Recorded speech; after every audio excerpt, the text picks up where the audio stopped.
टूनी चिड़िया मिलते ही अंडे लौटा दूंगी। तो ऐसा है, मेरी बात नहीं मानोगी? किंग कोबरा सांप स्वर्ण जलपरी को हमला करने जाता है और स्वर्ण जलपरी खुद को बचाने के लिए नदी में तैरते हुए भागने लगी।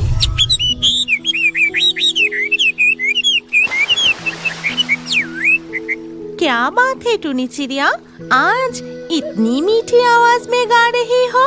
जरूर कोई खुशी की खबर है। अरे स्वर्ण जलपरी आप? हाँ दोस्त, आज का दिन मेरे लिए बहुत खास है। मैंने आज 2 अंडे दिए हैं। पहली बार मुझे माँ डाक सुनने को मिलेगा। सच में? ये तो बहुत ही खुशखबरी है। अच्छा, क्या तुम्हारी अंडे मुझे दिखा सकती हो? ये सुनते ही टूनी चिड़िया खुशी खुशी अपने अंडों को चोंच से उठाकर स्वर्ण जलपरी को दिखाती है और टूनी चिड़िया के अंडों को देखकर स्वर्ण जलपरी बहुत खुश होते हैं। इसके बाद कई दिन बीत जाते हैं। टूनी चिड़िया अपने घोंसले में बैठकर अंडों को देखभाल करती है और स्वर्ण जलपरी नदी में तैरती रहती है। लेकिन एक दिन, अरे बाप रे, आसमान तो काले बादल से छा गए हैं। अभी तूफान आने वाला है। जल्दी मुझे नदी के किनारे आश्रय लेना चाहिए। कुछ ही देर में तेज तूफान और बारिश शुरू हो जाती है। लगातार बिजली गरजने लगी। जंगल के सारे पेड़ हिलने लगे। तेज हवाओं के कारण नदी में भी ऊंची ऊंची लहरें उठने लगी। कितनी भयंकर तूफान है। लहरें इतनी तेज है कि मैं खुद को संभाल ही नहीं पा रही हूँ। ऐसा लग रहा है कि मैं अभी बह जाऊंगी। और सच में स्वर्ण जलपरी अपने आप को संभाल नहीं पाई और तेज धाराओं में वो बहती हुई जाने लगी। तभी अचानक न जाने क्या उड़ते हुए आकर स्वर्ण जलपरी के सिर पर आके गिरता है। अरे बाप रे, लगता है तूफान में टहनियाँ टूटकर मेरे सर पर गिरा है। फिर स्वर्ण जलपरी अपने सिर से वो चीज हाथ में लेकर देखती है। अरे ये तो टूनी चिड़िया का घोंसला है। तूफान में पेड़ से टूटकर मेरे सिर पर गिरा है। लेकिन क्या अंडे सुरक्षित है? फिर वो अंडे को अच्छे से देखकर कहती है, हाँ, दोनों अंडे ही सुरक्षित है। लेकिन टूनी चिड़िया कहाँ है? इस तूफान में वो अपने अंडे को छोड़कर कहाँ चले गई? इसके कुछ देर बाद धीरे धीरे तूफान थम जाता है। स्वर्ण जलपरी टूनी चिड़िया को ढूंढने के लिए नदी के हर किनारे तैरते हुए जाने लगी। टूनी चिड़िया, टूनी चिड़िया, तुम कहाँ हो? क्या तुम्हें मेरी आवाज सुनाई दे रहा है? टूनी चिड़िया, जवाब दो। ठीक उसी वक्त नदी किनारे आता है जैकी लोमड़ी। क्या हुआ है जलपरी? इतनी जोर से चिल्ला क्यों रही हो? हुआ क्या है? मुझे कुछ नहीं हुआ है जैकी लोमड़ी। देखो ना, टूनी चिड़िया का घोंसला टूटकर गिर गया है। घोंसले में उसकी 2 अंडे भी हैं, लेकिन टूनी चिड़िया कहीं दिखाई नहीं दे रही है। अच्छा, तो ये बात है। मैं देखता हूँ कि टूनी चिड़िया अभी कहाँ है। वो मिलते ही तुम्हारे बारे में कहूँगा। लेकिन टूनी चिड़िया की ये 2 अंडे मुझे दे सकती हो? वो मिलते ही उसे मैं लौटा दूंगा। नहीं नहीं, अंडे मेरे पास सुरक्षित है। तुम बस टूनी चिड़िया का पता लगाकर मुझे खबर दो। ये बात सुनकर चालाक जैकी लोमड़ी थोड़ा नाराज होकर वहाँ से जाते हुए कहता है, वो जलपरी बहुत चालाक है। कहती है कि अंडे मेरे पास सुरक्षित है। अगर वो अंडे मुझे देते तो मेरे पेट में वो अंडे सुरक्षित ही रहता।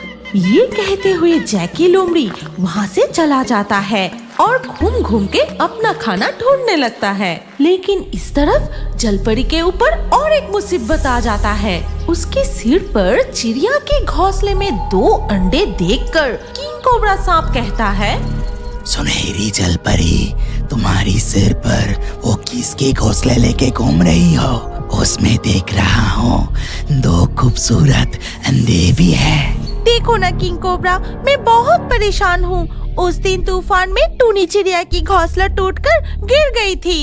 इस घोंसले में 2 अंडे भी हैं, लेकिन टूनी चिड़िया की कोई खबर नहीं।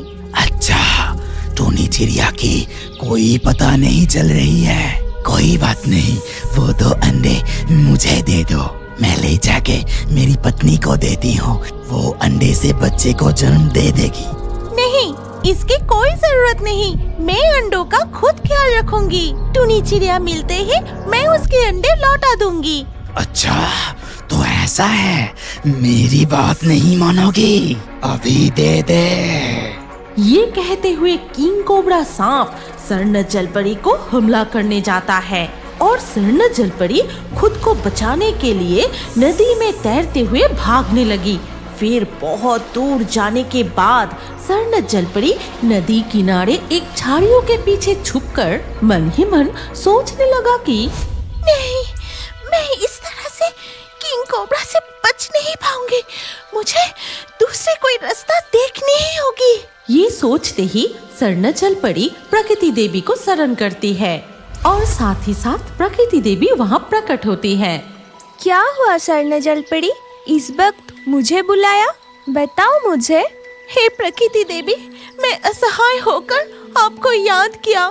टूनी चिड़िया के ये 2 अंडे खाने के लिए किंग कोबरा सांप मेरा पीछा कर रहा है।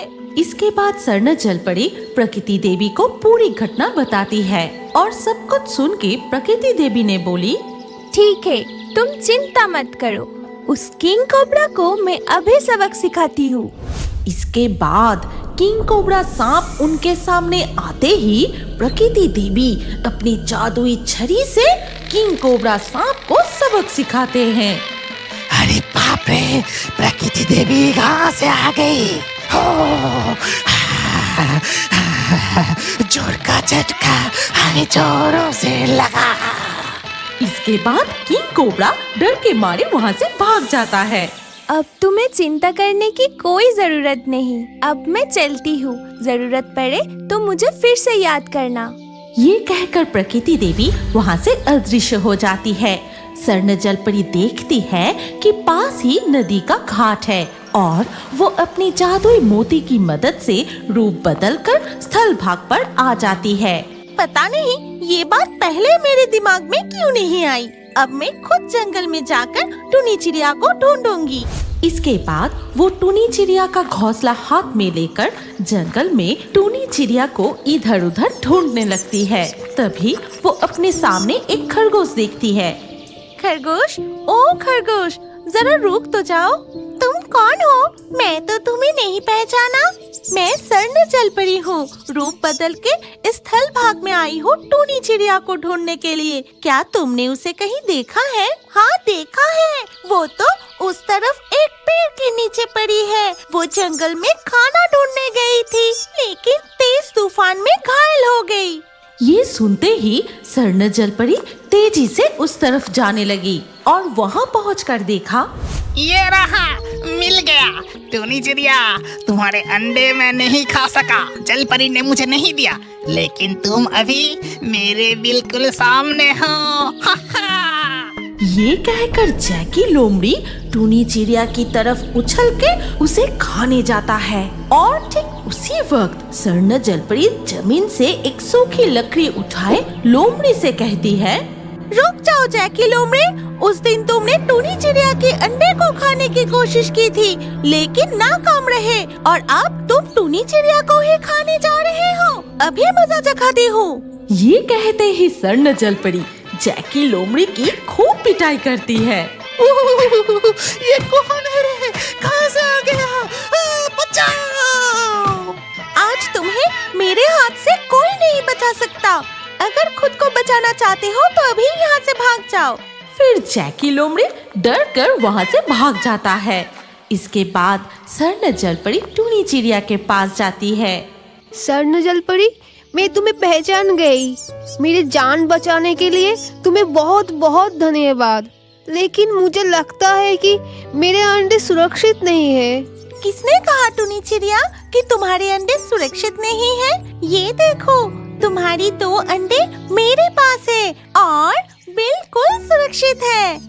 इसके बाद स्वर्ण जलपरी टूनी चिड़िया को उसके घोंसले में बिठाती है और कहती है, आज से तुम और तुम्हारे अंडे मेरे पास ही रहोगे जब तक अंडे से तुम्हारे बच्चे नहीं निकल आते। फिर स्वर्ण जलपरी टूनी चिड़िया और उसके घोंसले को लेकर नदी में लौट जाती है। और वो टूनी चिड़िया की घोंसला अपने हाथ में लेकर ही नदी के पानी में तैरती रही। समय आने पर अंडे से बच्चे निकलते हैं और धीरे धीरे बड़े होते ही माँ के साथ उड़ के चले जाते हैं। दूर एक गहरे जंगल में नदी पर बांस से बनी एक नाव तैरता हुआ दिखाई देता है। वो नाव तैरते हुए एक बड़ा सा चट्टान में अटक जाती है और उसी पत्थर के ऊपर उस वक्त प्रकृति देवी बैठ के तपस्या कर रही थी। प्रकृति देवी आँख खोलते ही उसे वो बांस की नाव दिखाई दी। ये क्या, बांस से बनी नाव यहाँ कैसे आई? और इसके ऊपर एक टूनी चिड़िया ऐसे क्यों लेटी है? तब प्रकृति देवी आश्चर्य होकर टूनी पंछी को अपने हाथ में लिए बोली, अरे, ऐसी मासूम छोटी सी टूनी चिड़िया की मौत कैसे हो सकती है? मैं इसे फिर से जीवन दान करूंगी। इसके बाद प्रकृति देवी टूनी चिड़िया को एक जादुई झरने के नीचे ले जाते ही वो फिर से जीवित हो जाती है। तुम कौन हो और मैं कहाँ हूँ? मैं हूँ प्रकृति देवी। तुम्हें इस तरह बांस से बनी नाव पर मृत अवस्था में आते देख मैं तुम्हें जीवन दान की। लेकिन तुम कौन हो और तुम्हें इस तरह नदी में कौन बहा दिया? मैं हूँ दुनिया। क्या तुम्हें पता है मेरी थौतीली माँ मेरे साथ क्या किया है? तो सुनो। हे नागराज, आप ऐसा जादू कीजिए ताकि मेरी सौतेन की बेटी मेरी परिवार से हमेशा हमेशा के लिए दूर हो जाए। ठीक है, मैं तुम्हारी इच्छा जरूर पूरी करूंगा, लेकिन मुझे क्या मिलेगा और तू ये काम क्यों करना चाहती है? अगर वो दुनिया जिंदा रही तो मेरी पति की संपत्ति 2 हिस्सों में बांटना पड़ेगी, लेकिन मैं चाहती हूँ कि उस पूरे संपत्ति का मालिक मेरा बेटा अकेला बने। अरे इसके लिए आप जो मांगेंगे मैं वही दूंगी। ठीक है, मैं ऐसी चाल चलूंगी जिससे किसी को भनक तक नहीं लगेगा और सौतेली बेटी भी मरेगा तो मेरी चेला काल कोबरा को डसने के लिए भेज रहा हूँ। उसी दिन दोपहर को टुनिया जब घर के आंगन में खेल रही थी तब नागराज किंग कोबरा से कहते हैं, काल कोबरा, देख वहाँ टुनिया खेल रही है, तो चुपके से जाके टुनिया को डांस ले और सारी जहर उसकी शरीर में उतार दे। जा हुकुम प्रभु। इसके बाद किंग कोबरा पीछे से जाकर टुनिया को डस लिया और साथ ही साथ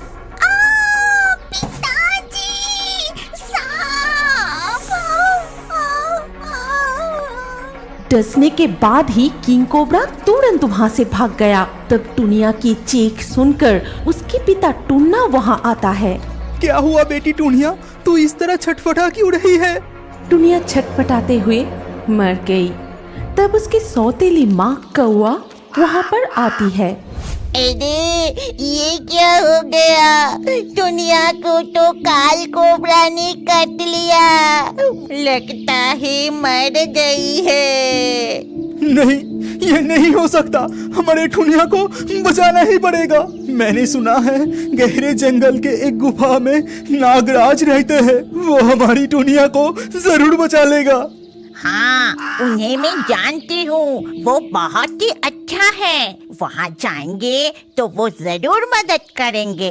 चलो हम वहाँ चले। इसके बाद वो दोनों टुनिया को लेकर जंगल के रास्ते से नागराज के पास पहुँचे। तब नागराज अपनी गुफा के सामने घूम रहा था। प्रभु नागराज, हमारी बेटी टूनिया को सिर्फ आप ही बचा सकते हैं। आप बचा लीजिए हमारी बेटी टूनिया को, बचा लीजिए। हाँ प्रभु नागराज, दुनिया को काल कोबरा ने काटा है, आप उसे बचा लीजिए प्रभु। टुनिया को तो बहुत ही जहरीला सांप काटी है और उस जहर से टुनिया मर भी गई है। मैं अब कुछ नहीं कर सकता। तुम लोग एक काम करो, उसको एक बांस के नाव पर नदी में बहा दो। अगर भगवान का कृपा होगा तो वो जिंदा भी हो सकता है। हाँ, मैं अभी जाता हूँ। हमारी बेटी टुनिया को बचाना ही पड़ेगा। मैं जाके बांस की नाव तैयार करता हूँ। तुम टुनिया को लेके नदी किनारे आओ। ये कहते हुए टुनिया के पिता बांस की नाव बनाने के लिए चला गया। तब कौवा ने नागराज से बोली, दुनिया के पिता ने सोचा था कि आपके पास आने से दुनिया के शरीर का जहर निकल जाएगी, लेकिन वो ये नहीं जानता कि इस दुनिया को मारने के लिए मैंने आपका ही मदद ली है। मैं बहुत खुश हूँ। आपको क्या चाहिए बोलिए। समय आने पर मैं जरूर बताऊंगा। ये सुनकर कौवा बहुत खुश हो जाती है। फिर टुनिया को लिए नदी किनारे चली जाती है। इसके बाद टुन्ना टुनिया को हाथ में लिए बांस से बनी नाव पर लिटा देते हैं। टुनिया, मैं खुद अपने हाथों से तुझे बांस की नाव पर बहा दिया। हे सृष्टिकर्ता, तुम मेरी बेटी को जरूर लौटा देना। और इस तरह बांस की नाव पे बहते हुए मैं यहाँ आके पहुँची।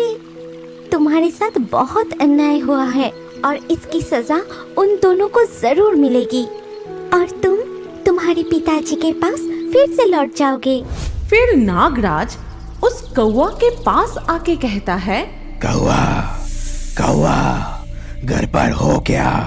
जरा बाहर आओ। कौवा घर से बाहर आके बोली, क्या बात है नागराज, आदेश कीजिए। मेरे काम का प्रतिदान देने का समय हो गया है, इसलिए इस पानी को तुम तीनों मिलके पी लो। आपने जो मदद की थी उसके लिए ये पानी क्यों पीना पड़ेगा? बोलिए प्रभु नागराज। जो कह रहा हूँ वो सुनो, नहीं तो तुम तीनों को मैं जिंदा निगल जाऊंगा। ये सुनकर कौवा बहुत डर जाती है। फिर वो नागराज के हाथ से प्याला लिए पहले बेटे को पिलाती है, फिर खुद पी लेती है। इसके बाद वो प्याला पति की तरफ आगे बढ़ाई। ये सब क्या हो रहा है? मैं इसे क्यों पीऊंगा? तू ये पिएगा या मैं तुझे खा जाऊं? ठीक उसी वक्त वहाँ टुनिया और प्रकृति देवी आ पहुँचते हैं। नहीं पिताजी, उसे आप मत पीजिए और मेरी मौत के लिए सौतेली माँ और नागराज जिम्मेदार है। तब तक इधर नागराज का वो जादुई पानी पीने के बाद कौवा और उसका बेटा सांप बन चुका था। और ये सब कुछ देखने के बाद प्रकृति देवी ने कहा, कौवा तो अपनी सजा भुगत रही है, लेकिन नागराज तुम्हारी सजा तो अभी बाकी है। वो सजा मैं तुम्हें दूंगी। ये सुनते ही नागराज वहाँ से भागने की कोशिश करता है, लेकिन प्रकृति देवी अपनी जादू से उसे पत्थर बना देती है।